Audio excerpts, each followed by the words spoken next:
સાબરકાંઠાના હિંમતનગરમાં જિલ્લા ગ્રામ વિકાસ એજન્સીના અધિકારીએ 5 કરોડ 44 લાખથી વધુની છેતરપિંડી મામલે ઉમા એન્ટરપ્રાઇઝ નામની એજન્સીના સંચાલક આશિષ પટેલ તેમજ મિકુલ પટેલ સામે બી ડિવિઝન પોલીસ મથકે નામજોગ ફરિયાદ નોંધાવી હતી।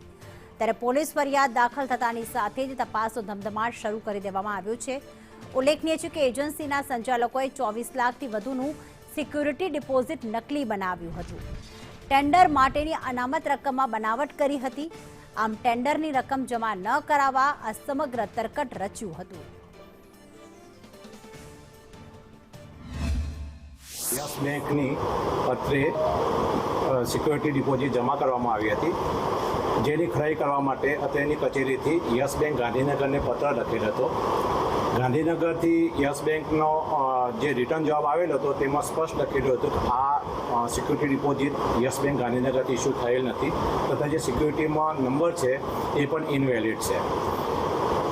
જેવી આવી માહિતી મળતા તરત જ નિયામક સાહેબ અને માનનીય ચેરમેન સાહેબશ્રીને આ ફાઇલ ચલાવતો માનનીય ચેરમેન સાહેબશ્રીએ સદર જે એજન્સી ઉમા એજન્સી હતી એને બ્લેકલિસ્ટ કરી તથા તેની સામે કાયદેસરના ફરિયાદ કરવા માટે જણાવ્યું।